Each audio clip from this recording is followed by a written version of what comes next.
When I first heard of financial independence and the FIRE movement, I remember thinking, how is this FIRE movement stuff even possible? If it's so easy, why haven't people been doing this for decades? Why does it seem like it's all of a sudden super doable for a lot of people? It never seemed tangible or possible to me at first, mainly because I assumed it was simply living on next to nothing and, of course, eating only rice and beans.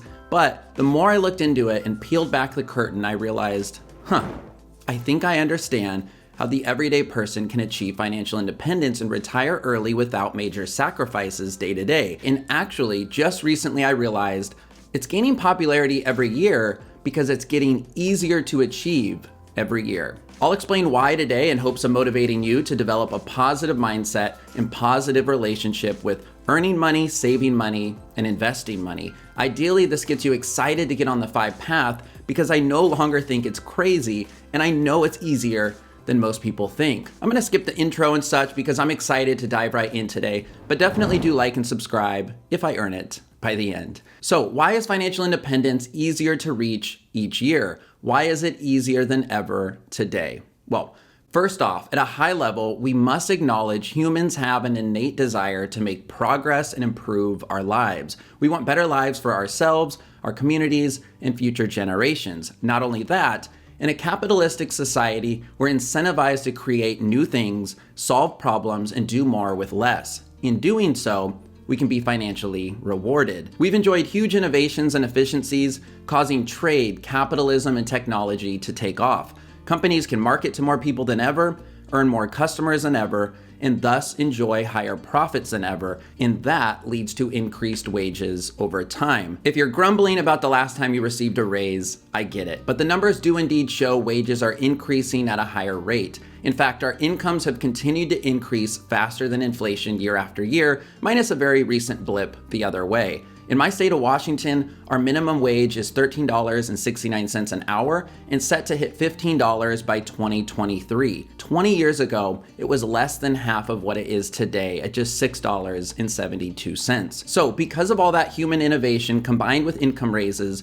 the portion of our income used to pay for many essentials has gotten smaller and smaller over time. It has actually led to many smaller expenses becoming cheaper due to automation in manufacturing. Total output has increased dramatically the last decade, and that output plus innovation has pushed down costs of certain types of products. Think TVs, furniture, clothing, computers, books, even fast food, and so on. Fun fact, the first plasma TVs cost $14,000 when they came out. Today, you can get a 43-inch 4K smart TV for just a few $100s. An extreme example, but I was genuinely curious. Transportation is most people's second largest line item annually, but it has never been easier to live without a car. My partner and I share one and have for 4 years without issue. Not to mention excellent phone apps for finding a nearby bus or ordering ride shares. Some even argue Ubers might get cheaper when they become fully automated with self-driving cars someday.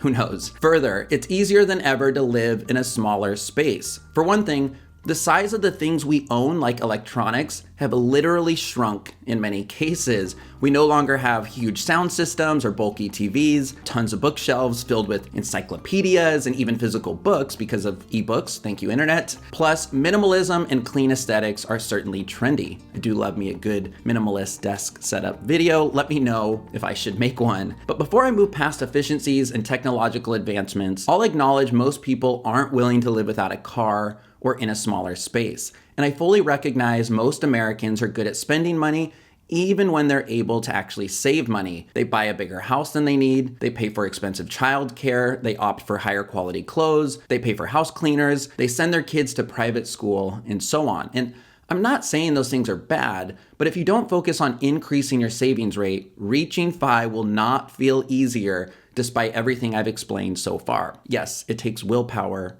and planning. But those motivated and willing should find it easier and easier to reach FI because not only are many smaller expenses coming down, your income ideally goes up throughout your career naturally. If you're able to save and invest the difference, you'll enjoy compound returns. Speaking of, I can't say financial independence gets easier every year without talking about compound interest. And I'll keep it brief because this concept is widely covered. Compound interest is when your invested assets earn money then those earnings are reinvested and it snowballs exponentially from there over time. If you commit to long-term investing in low-cost index funds, if you reinvest dividends, you will be making it mathematically more feasible to achieve FI most years. That's the obvious reason FI is so achievable. When it comes to investment returns, momentum is everything. But beyond earnings and numbers, momentum also occurs on a real human emotional level. On the path to FI, if you track your net worth,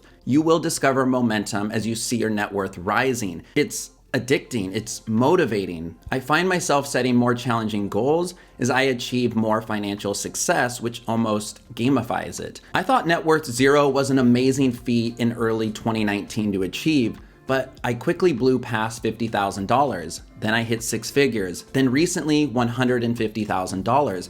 Now I have my sights set on a $200,000 net worth by the end of 2021. It's honestly crazy to experience how it literally gets easier over time if you invest your savings and track growth to stay motivated. If it's not clear by now, you must invest. You cannot reach FI from saving alone. It's practically impossible.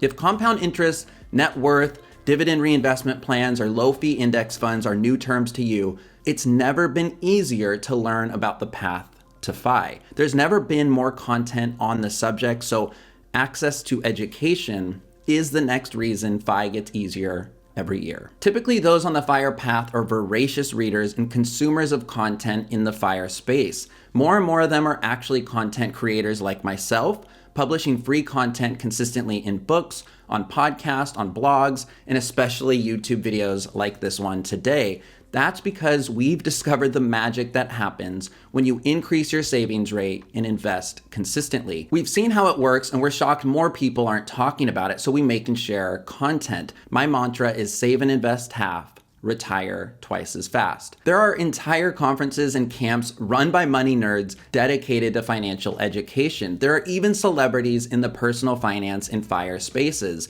Searches for financial independence has dramatically increased in the last 10 years, as has the amount of content being made. The FIRE is clearly spreading, which is corny, I know, but it's true. The community is actually quite large now. Funny enough, searches for financial education appear to be on the decline, and I'd be curious to hear your theory as to why this could be in the comments.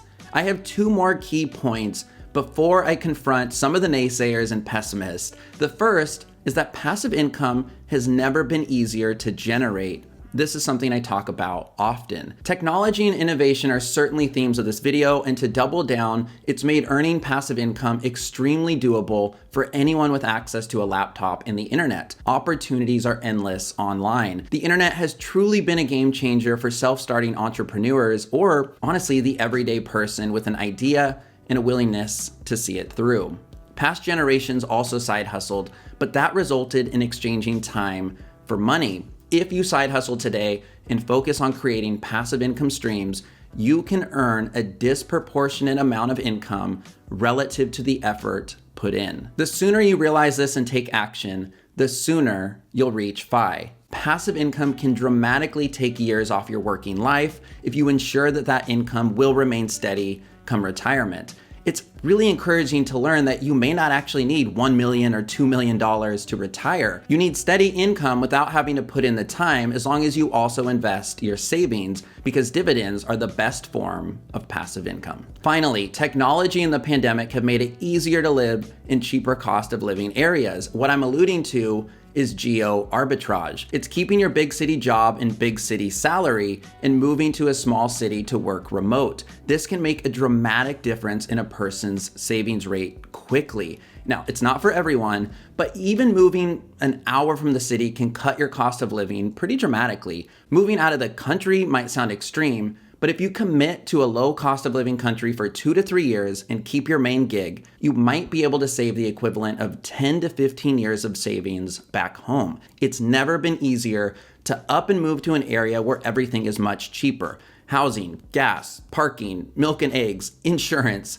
you name it. All right, you negative Nancys and naysayers screaming at the screen saying, sounds great, Frankie, but it's all impossible in practice. I hear you, and there certainly are factors that are making it more difficult to achieve FI that I do want to address quickly. The reality is our big spending categories have gotten more expensive, such as healthcare, cars, obviously homes, and insurance, which makes up over 60% of most people's budget. Further, we collectively continue to up our consumption year to year. Speaking of housing, since 1973, the size of a newly built home has increased every year while the price per square foot is about the same, so overall costs are going up. Funny enough, household size numbers are decreasing, so we're just wanting more and more, but you can learn to live with less and avoid being house rich but cash poor. You can even decide to rent and not own, or live without a car like I previously covered. Education prices are also rising, but these degrees are optional. If I knew then what I know now, I bet I'd reconsider going to college altogether. I definitely wouldn't have gone to grad school. But if you're already saddled with student loan debt, and I believe this is a real epidemic, I get it. That's actually me too. But financial independence has showed me the power of getting out of bad consumer debt as aggressively as possible. Then I learned about investing versus paying off lower interest debts like student loans. Now, I'm not saying delay paying your student loans, but financial literacy and long-term goals can help you prioritize instead of giving up because of a bad debt situation. I learned about the power of time in the market, and I found investing more exciting than seeing this really large debt shrink extremely slowly. Now, I may pivot this stance, but financial education gives you choice. Finally, you could argue that taxes are on the rise. That's true, but that's nothing new. They always have been and always will be. If you're using taxes as an excuse to not even try, well, you're really missing out on the big picture, and again, that time in the market. And also, look into tax advantage retirement accounts like a Roth or traditional IRA stat. The goal becomes paying fewer taxes legally on your path to FI. Look, I'm not saying reaching financial independence is easy. I'm saying it's easier than it used to be. It's easier year after year when you get on the path and stay the course. There are reasons more and more people are not just dreaming of financial independence, they're actually achieving it. It's because of all these reasons I'm summarizing on screen that I've covered and more when you dive in and commit to learning. All of this is to say, if you're intrigued by this FIRE movement retire early stuff, it might be more doable than you think. I truly feel it's never been easier. Combine all this with buy and hold long-term FIRE movement investing strategies for compound interest, and it's magic. Once you get on the path, I think it's nearly impossible to fail. I've covered all that and a lot more on my channel in the past. I have dozens upon dozens of videos on financial independence in this playlist that you should totally binge after this one. But if you want to make sure that you see more from me, absolutely consider subscribing. Like this video if you appreciate it and it got you thinking and motivated. Let me know what you thought of all this. And for those of you that are eager to disagree with anything specific or pile on why it's difficult or impossible, I challenge you to focus on the good and positive in the movement and the opportunities that we have. We're pretty lucky to live in this day and age when you really think about it. I know I'm grateful for it and all the advancements in tech and even healthcare because, oh yeah, we're living longer than ever too. Early retirement plus living longer plus more money? Yeah, I'm into all that. Questions are great as well. I do try to reply to any and all. Have an awesome week or weekend ahead, and I hope to see you, friend, in a few days on the next one. Oh, and 2 videos from now, I'm sharing something you won't want to miss. I really can't wait. It's a very special video that I've been hanging on to for many months. Any guesses? See ya.